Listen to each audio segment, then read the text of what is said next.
Hey guys, it's Jack, and in today's video I want to walk you through 3 different ways that you can increase your overall profitability as an Amazon FBA wholesale seller within the UK.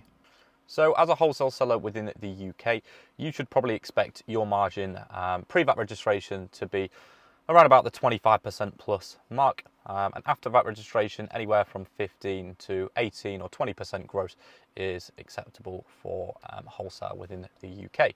So step number 1 is to ensure that you are actually sourcing products on sustainable listings. So as a wholesale seller, majority of your time and focus should be into acquiring new products, acquiring new deals, and building key relationships. So you want to make sure that you are actually sourcing the products on the listings that are going to last, 1, 2, 3, 4, 5 years, as opposed to, 2, 3, 4, 5 months.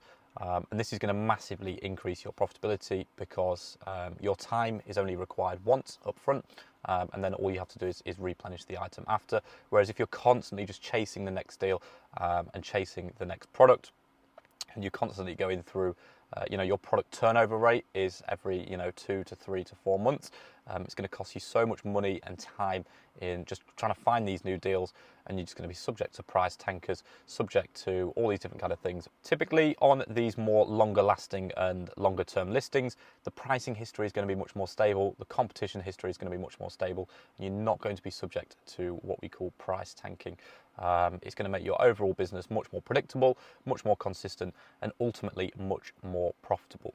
A few different things you need to be considering when looking at sustainable listings is, first of all, the barrier to entry of actually acquiring that account and getting that account open.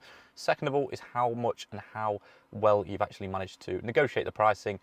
On Amazon, when doing wholesale, prices are subject to go up and down. They are quite volatile sometimes on lots of different listings. So ensuring that you have the best cost price possible and ensuring that you've negotiated well basically de-risks the deal massively, which will overall have an impact on profitability and how much of a good price you've actually got in comparison to your competition, because this is going to have a direct impact on your profitability. Step number 2 is actually ensure that you are negotiating to the best of your abilities at all times, ensuring you're using different strategies and different ways to add value to the supplier in order to acquire better pricing. Just to use a pretty simple example, if you've maybe got a Logitech keyboard that is selling for £20 on Amazon, you may have 2 sellers on the listing.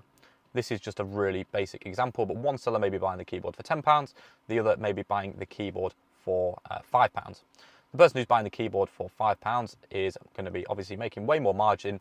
Their business is going to be way more profitable, and it's going to de-risk the deal massively, because if for whatever reason that price drops to £16, £15, £14, the person who's buying at £10 may actually be breaking even, or they may be losing money, whereas the person who is buying at £5, yes, they are making less of a margin, but they are actually still making a margin and still making profit. So buying at a better price not only increases the profitability of your business, but also de-risks the deals and increases the sustainability. Step number 3, finally, is actually implementing key systems and processes within your business to maximize cost efficiency. So you need to make sure that you are buying all of your sundry items, so maybe your boxes, your poly bags, your bubble wrap, from cheap suppliers, from reliable suppliers, making sure that you've got your packing and labeling systems as efficient as they can be, making sure that you maximize all of the labor for your packing staff, and actually how well you can allocate your time